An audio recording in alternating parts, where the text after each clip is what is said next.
come on. I want to show you something. What's happening to me? This is seriously gross. Cody has always felt different. At just 12 years old, he is an exceptional swimmer. He is faster, stronger, and more at home in the water than his peers, but there is something off. No matter how much water he drinks, he cannot quench his thirst. He's been experiencing odd sensations. His hands tingle, and sometimes he swears he sees something shimmering on his skin. He thinks it's his imagination, but his body is trying to tell him something. Then, on one fateful evening, the impossible happens. A mermaid glides through the water in her arms carrying a baby, with her expression a mixture of sorrow and urgency. She isn't just swimming. She is searching for something or someone. As she approaches, she spots John Wheatley, unknowingly about to become part of a secret much more significant than he would ever imagine. A massive shape darts beneath the surface, vanishing from his radar as quickly as it appears. Confused, he grabs his binoculars, scans the horizon, then sees it. He yells, thinking he has found a big fish and that it's his lucky day. There you are! He sails toward the fish, but the fish disappears on his radar. The fish is a mermaid carrying her baby and places it on a basket on his yacht. Unknowingly, the mermaid swims into the ocean and reappears from a distance away from the yacht. The man takes his binoculars and locates the fish, and it's this time he realizes it's a mermaid. As he continues looking at the mermaid, it swims away and they wave at each other. This makes him lose attention, and his yacht suddenly hits a rock as it approaches the shore. Another couple is also enjoying the beautiful sunshine on the yacht. They have just come to stay near the beach to start a new life, free from the constraints of a bourgeois, capitalistic existence, and open a touring boat company. Sharon and her husband hear the cry of a baby on the yacht. At first, her husband ignores the sound, but he became more assertive. Both decide to go and check, only to find a baby in a basket. Sharon picks up the baby and holds him in her arms. She asks her husband if they can care for the baby, but her husband tells her that's impossible because it's just a baby they have just found. Finally, they take the baby and walk away from the yacht, as Sharon names it Cody. Cody grows up under the care of Sharon and her husband, and 13 years later, Cody starts participating in swimming competitions along the shore. On the day of the competition, Cody delays getting to the competition on time. He reaches the shore only to realize that the last ferry has just left. The captain instructs Cody to wait and take the next ship, but he can't wait. He suddenly dives into the water to catch up with the ferry just leaving. The captain and other passengers on the ferry were surprised to see Cody swimming until he got to the ferry. Just before the 100-meter freestyle swimming starts, Cody arrives at the venue to participate in the swimming competition. Wait! Hang on! He tries his best, but takes second place as his opponent team, the Marlins, wins, with Sean Marshall defeating him. John tells people he once saw a mermaid, but no one believes him. After all, he is just a simple fisherman who earns a living from selling the few fish he can get from the sea. Even his friend Joe mocks him for seeing a mermaid which doesn't exist. As John gets home, he tells his friend Joe that one of these fine days he will catch a mermaid. Joe doesn't believe him as usual, since he doesn't even have a mermaid bait. Cody's second position in the swimming competition makes him the most popular guy in his school, but he doesn't care much about it. For him, all that matters is that he feels good being in the water. Even his girlfriend Sam really feels so good about it because she's dating the most famous guy in school, making her the most famous girl in school as well. Despite Cody's efforts and prowess in swimming, he isn't as good academically as his classmates. In fact, he has just scored an F in the previous test.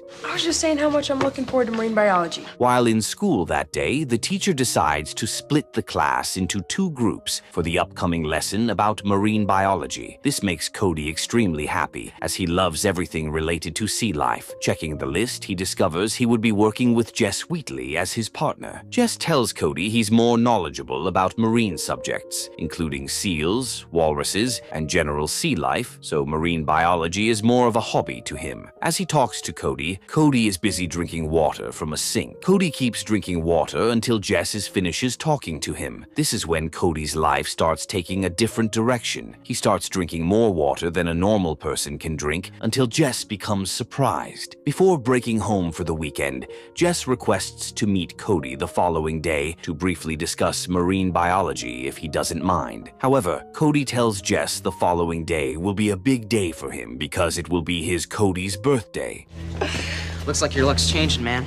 The following morning, Cody celebrates his birthday with friends and family. He receives many gifts, but something strange happens. When his parents bring the cake, Cody smells and doesn't eat it. Instead, he dashes into the house to drink water again. He has started developing some unnatural thirst that could only be quenched by water or any other nearby drink. On his 13th birthday, Jess shows up and brings him a gift, including his girlfriend, Sam. While Cody was still in the house drinking water, Sam decides to follow him and hands him the unique gift of her portrait. In the evening, Sharon and her husband decide to go to Cody's bedroom and gift him with a book about 20 Leagues of the Sea. Both have a slight conversation, telling Cody that being a teenager at 13 years old means everything else is going to change in his life and that nothing will remain the same.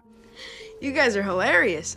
Cody's parents didn't mean it because it was just an informal conversation. Unfortunately, his parents' words were just about to come true. Cody reads the book before sleeping as his parents left the bedroom. That night, the mermaid who had placed him in the basket appears outside the water on the shore and gazes directly at the house Cody is sleeping, and Cody dreams of swimming underwater in the ocean where he meets the mermaid. The dream is cut short by the alarm clock to wake Cody up. Electric waves emanate from his hand as he touches the clock to turn it off, and the clock dies down. He still wakes up thirsty and heads to the kitchen to take a drink from the refrigerator. After drinking, he puts the packet on the cabinet, but it also sticks to his hands. He squeezes it and forcefully removes it from his hands with much resistance. Cody looks at his hands but doesn't understand what's happening. Sharon, upon seeing that, silently looks at her son and also looks at her hands as well. While she can't see anything wrong with her hands, Cody realizes that something strange is happening to his hands.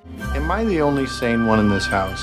The next time, Cody hangs out at the beach with Jess. Cody tells Jess he's failing in biology and would like Jess to help him. Jess agrees, but only under one condition: if Cody could teach him to swim without drowning. As their conversation continues, Cody stretches out his hand to greet Jess, signifying their deal with each other. Again, something strange happens. Scales suddenly appear on Cody's palms. As Jess sees this, he freaks out and wonders what's happening to Cody. Jess says he had only seen them on lizards and frogs, which makes Cody even more worried. Out of anxiety and lack of understanding of what was happening, Cody rushes home and locks himself in his room. He looks at himself in the mirror and tries as much as possible to wash the scales off his hands, but nothing changes. Sharon starts getting worried and suspects something is wrong with Cody, but Cody tells his mom that everything is all right. As he walks down the stairs to go and have dinner, Cody takes a brief, deep breath, and scales disappear from his palms. No, I guess not.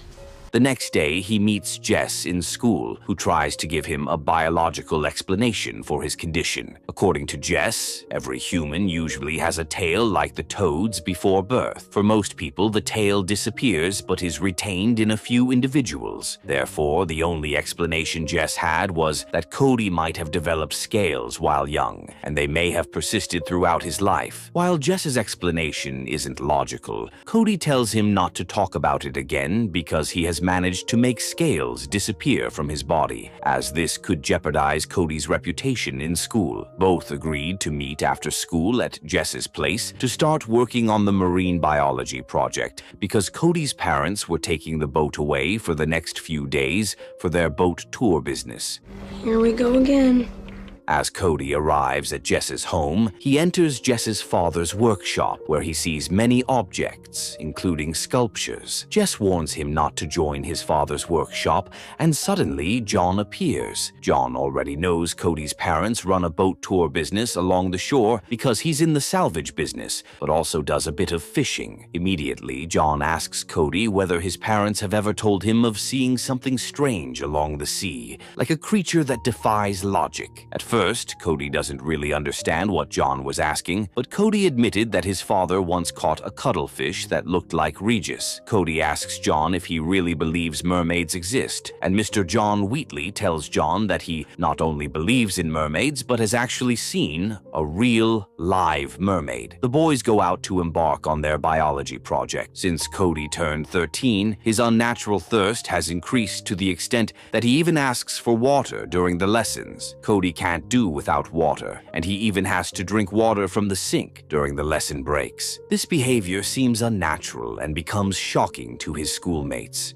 You can dig for seashells. One evening, Cody opens up and tells his parents something is totally wrong with him. His mother takes his temperature but doesn't see any fever. He even tells them that sometimes he develops a greenish, scaly rash, but even his father doesn't believe him at all. As he continues explaining how he's ever feeling thirsty, his father realizes that this could be something serious and decides to arrange for Dr. Schwartz to come over and examine Cody. This creates another disagreement between Cody's parents. Sharon doesn't support her husband by letting the doctor lay their hand on Cody, and Cody also agrees with her mother. According to Sharon and Cody, doctors are just quacks with stethoscopes. Cody strongly believes that his past weird experiences are a result of him having inherited a disease from his other parents. Sharon practices acupuncture and doesn't believe in modern medicine, so Cody isn't seen by the doctor. Use a glass. The next time Cody meets her girlfriend Sam at the restaurant, they have a little conversation. She asks him whether he thinks he's contagious, and Cody says he thinks he isn't. As Sam stretches her hand to tuff Cody's hand, the supernatural powers in Cody's body make Sam's hair stand straight and move upwards, something that's not natural. Cody returns home that evening and gets to his room, not realizing his condition worsens because he doesn't feel sick. The bottle sticks to his hands as he drinks water, and he struggles to remove it until it finally comes off. He touches the wall and his hands stick to the wall, then moves all the way to the ceiling. When he calls his parents, both legs and hands are already sticking on the ceiling. This is when his mother realized the seriousness of Cody's condition and immediately instructs his dad to call the doctor. The doctor arrives and examines Cody's breathing and lung sounds by telling him to breathe in and out. While his parents don't know the doctor's findings, the doctor requests to talk to Cody privately and asks the parents to exit the room. No, not at all. Honey? The doctor finally diagnoses and tells Cody it's just puberty. But this isn't the case because Cody is generating electricity from his fingers. His hands are so sticky that he can climb walls, and his hands and feet sometimes get scaly whenever he gets them wet. Despite explaining all this to his parents, they can't understand. Finally, Cody talks to Jess about it, and Jess agrees to help him. Jess takes a sample to perform some tests and finds something interesting. To prove this further, Jess takes Cody through physical and practical tests for a week to see the results. The first test is to see whether Cody could communicate with the fish, so they decide to do it using the few fish in an aquarium. Cody uses one specific fish to jump using human language, and surprisingly, the fish jumps outside the aquarium. This is crazy because Jess can't even believe that can happen. Interesting. In the next test, Cody holds a bulb in his bare hands to see whether he can produce electric energy. Again, the bulb lights, producing much light in the dark. As he goes to swim, his body develops scales every time it becomes wet. After a week of a series of tests, Jesse developed a theory to explain Cody's behavior, which is unique and rare to the human species. While it is too soon to conclude, he can only tell Cody to stay away from the water. However, this can't work for Cody because all he needs is water, and he just feels right being in the water. In addition, he is the best in his swimming team, and the state's final swimming competition was just coming up. Therefore, there is no way he can stay away from the water. Jess becomes more concerned about his friend Cody and decides to research more about his condition to justify his findings. You want to talk about it? Therefore, he decides to go to his father's workshop and finds a picture of a mermaid to examine. His father arrives and takes another portrait picture on the wall, then tells him there's an interesting story behind the portrait picture, which he had been keeping for years. John tells his son about the picture and explains further that it was taken by a Swedish oceanographer, Dr. Mats Näslund, on October 5th, 1981. Dr. Mats Näslund is convinced that he has actually seen a mermaid and that picture would prove it. Unfortunately, due to people's disbelief in Dr. Mats Näslund's work, he lost all his credibility, jobs, and friends, and everyone else, including his family, deserted him. But to this day, Dr. Mats Näslund will still tell anyone who is willing to listen that there are mermaids out there. For most people, what they can see is just a picture of a scuba diver and not a mermaid. Jess prompts his father to answer a few questions, including one he has seen in one of the pictures in the workshop. He comes across some ancient writing that says young people can walk amongst humans, So, what happened? and their biological makeup is such that their aquatic physiology only manifests in the 13th year of life. This is when his father explains that when a mermaid reaches her 13th year of life, the fish half starts taking over the human half. Jess also discovers that his father, John, last saw his mermaid 13 years ago. He requests his father to tell him everything he knows about mermaids and does more tests to compare Cody's scale with the actual fish scales. The results are the same, which proves his theory right and leads to one conclusion. Cody might actually be a mermaid, or perhaps a merman. Cody doesn't accept his friend's findings even after seeing the results for himself in the lab. Jess tells him that he sprouts scales every time he gets wet, and he generates the same electric current generated by eels. Still, Cody doesn't believe he's a merman because people don't just become mermaids. It's totally impossible.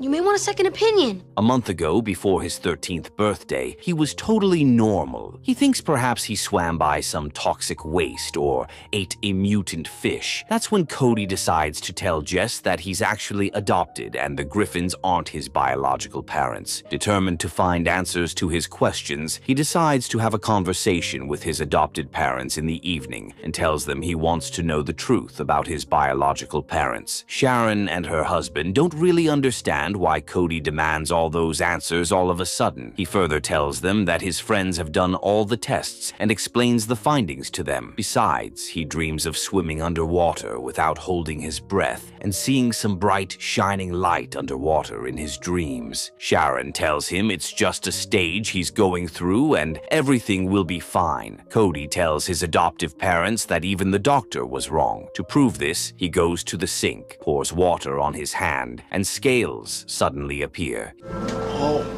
my. His parents can't believe what they see, and this is when they decide to tell him the truth about how he has become part of their family. They explain how someone just strangely put him on their boat in the middle of an ocean. Even after reporting to the police, no one admits losing a child. They stay for years, expecting someone to come knocking at their door and take him, but no one shows up, and that's how they adopt him. Upon realizing this, Cody suggests that perhaps his biological parents are merpeople. Ultimately, his parents advise him to avoid the water because it triggered the changes, including avoiding the upcoming swimming competition. Sharon and her husband decide to find a way to help Cody. Her husband suggests they need a specialist since they can't just sit and watch their son turn into a fish. Still, Sharon disagrees with him, arguing that if anyone else discovered Cody's problem, they would ship him into a military medical facility and turn him into an object of experiment. Unfortunately,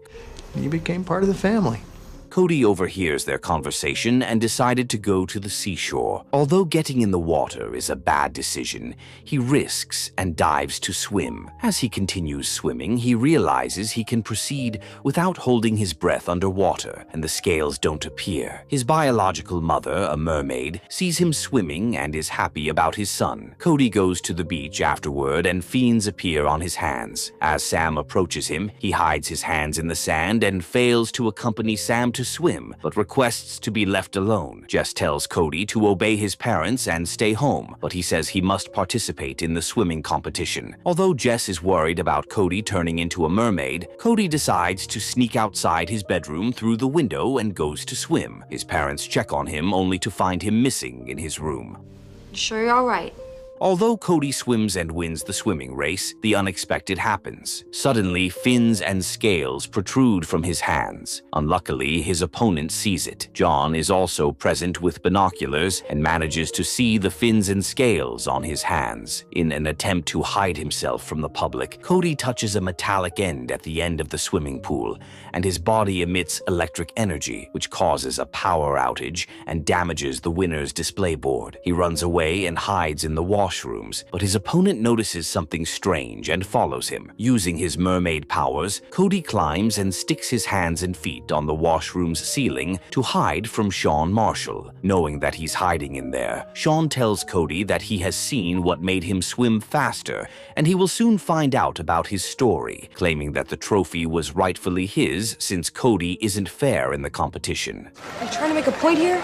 Shortly after, Cody's adoptive parents arrive at the swimming competition. Cody gets in the car and they all head home. This causes panic because Cody has risked his life just to participate in the competition. Jess arrives at Cody's home and tells his parents that he has seen everything that has happened. Besides, people at the competition are already asking why the winner will disappear before taking the trophy. Sam also arrives at Cody's house and faints when she finds out Cody has scales on his hands because Cody has been keeping this a secret for a long time without telling his girlfriend. As Sam wakes up, she clearly tells Cody that he's a fish, which marks the beginning of the end of their relationship. Worried about Cody's safety, his parents beg Sam not to tell anyone about Cody's condition. Sam agrees to remain silent over what she has seen and walks away. The following day, Cody meets Sean at school, and Sean demands an explanation from Cody about how he won the swimming competition in the States because he has not seen him practicing.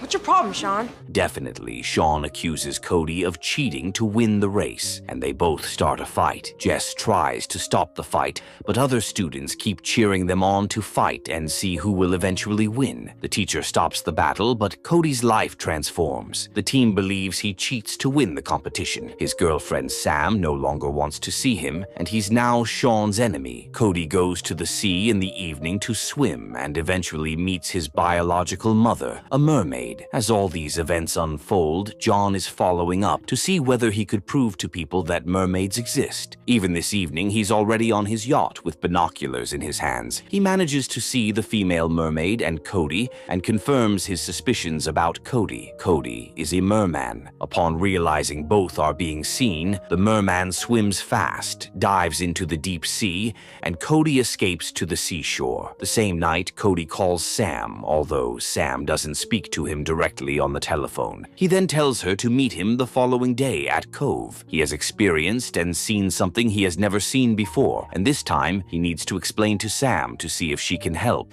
I thought we were friends. Sam gets to the cove to check on Cody, and he explains everything to her. As they talk, they head towards the sea and enter the water. In response to the wet environment, Cody's body develops fins, and his supernatural instincts enable him to sense the presence of his biological mermaid mother. His mother emerges from the water, and Sam is utterly surprised to see a live mermaid. Cody says it's his real mom who is coming to help him. Within the blink of an eye, Cody starts experiencing some abdominal discomfort and he falls to the ground. He instructs Sam to rush home and call his adoptive parents to come and help him. Meanwhile, John starts making big baits and traps to catch mermaids.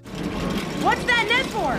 Once Jess realizes his father's plan of catching mermaids, he rushes to Cody's home to caution him to stay out of the sea. Unfortunately, he doesn't find Cody at home because he has already gone to the cove. Cody's mermaid mother uses supernatural powers to control him, and fins with a tail suddenly appear, turning his entire lower body into a merman. She comes to the rescue of her son and dashes him in the water. By the time Jess arrives at the cove, it's already too late, and Cody is already in the water. John, determined to prove to the public that mermaids exist, and is waiting to trap Cody and his mermaid mother. John also moves Cody to his yacht to attract the mermaid. Jess appears, gets to his father's boat, and finds Cody's legs already transformed into fins and developing a tail. His body is changing first, and he can't survive outside the water. To prolong the period of attracting distracting the mermaid and help Cody, John takes a bucket of water and pours it on Cody as his mermaid mother tries to swim to his rescue. John tells Jess to look after Cody and lowers his big trap into the sea to capture the mermaid.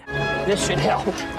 As the mermaid approaches John's yacht to save Cody, Cody yells at his biological mermaid mother, warning her that it is a trap. It is too late for her to escape John's trap, and she gets caught up in the net. Jess realizes his father's plan to capture the mermaid and take it out of the water, but this could endanger the mermaid's life. Therefore, he takes the knife from the yacht, jumps into the water to cut loose the trapped mermaid, and helps it escape. John gets angry when he realizes what Jess has done. As the mermaid escapes, the rope holding the large mermaid trap accidentally becomes loose and moves down with the trap, falling on Jess. John shifts his attention to saving his son Jess because he is sinking from the immense heavyweight trap, pulling him down the sea. He also jumps into the ocean and tries to swim and save Jess. This gives Cody sufficient time to jump into the sea. Using the fins on his legs, Cody swims down the water to save his friend Jess. He pulls him by the hand and brings him to the water surface next to John. I've got him! Immediately, Cody's parents arrive at the dock, accompanied by Sam. John and Cody rush Jess to the dock and attempt to resuscitate him through chest compressions, but he isn't breathing and there's no pulse, seeing that his friend is almost dying. Cody tells everyone to stand back and uses the electric energy emitted by his hands to defibrillate Jess. His first attempt fails, but he finally succeeds during the second attempt and Jess coughs. Jess wakes up and tells his father, John, that everything he says about the mermaids is true. However, John tells him that all that matters is that